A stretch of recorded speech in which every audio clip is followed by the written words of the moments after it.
C'est déjà la toute dernière rubrique de cette émission. Je vous invite à présent à retrouver Fauzia Sefo dans la revue de presse.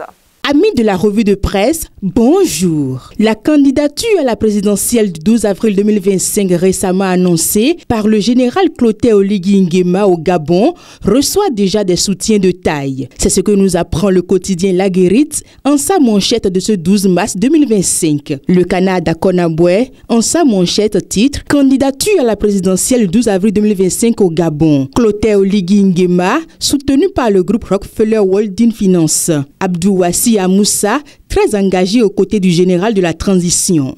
Dans sa plume, Anselme Orisha nous dit qu'au Gabon, 4 candidats ont été officiellement retenus pour briguer la magistrature suprême dans le cadre de l'élection présidentielle du 12 avril 2025. Parmi eux, Brice Clotaire Oligui Nguema, président de la transition. Déjà des ralliements et soutiens en attendant l'ouverture de la campagne. C'est le cas de Abdouassi Amoussa, un entrepreneur influent à la tête du groupe Rockefeller Holding Finance. Nous restons toujours avec le quotidien La Guérite pour parler cette fois-ci de l'ouverture du procès de l'affaire Hubert Dainvor. Selon le journal, le procès tant attendu de l'affaire Hubert Dainvor s'est enfin ouvert ce mardi 11 mars 2025 devant le tribunal de première instance de Cotonou après plusieurs années de report. Ce dossier marqué par de nombreuses zones d'ombre met en cause Kodio Kossi Alofa et Donatien Amoussou, poursuivis respectivement pour assassinat et complicité d'assassinat du fonctionnaire Pierre Hubert Dainvor,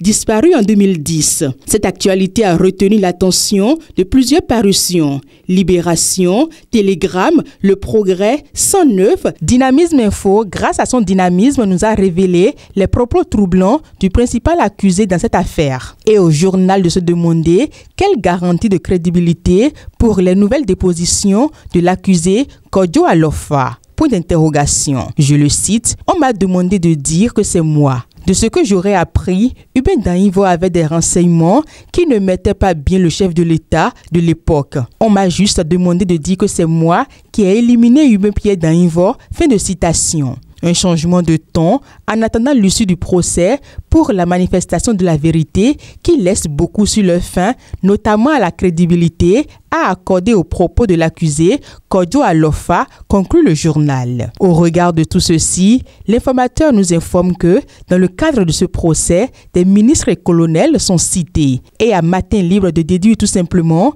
que nous sommes entre suspicion et révélation. Dans un autre registre, intéressons-nous à la démarche de l'opposition dans le cadre des élections générales de 2026. Le Progrès titre « La Sénat et l'opposition discutent des enjeux de transparence et d'organisation ». La même information est reprise par La Nation et l'emblème du jour qui titre « Échange entre la Sénat et l'opposition vers une élection apaisée en 2026 » et pour finir, parlons culture. Pour le quotidien Le Meilleur, on apprend Exposition universelle Osaka 2025 du 13 avril au 13 octobre prochain au Japon. La richesse culturelle et le potentiel touristique du Bénin présenté au monde. Le Progrès, quant à lui, nous confirme que c'est à travers un point de presse que le ministre Jean-Michel Abimbola a rassuré l'opinion publique de la participation du Bénin à l'exposition universelle de Osaka 2025. Fin de cette revue de presse. Merci pour votre aimable attention. À bientôt.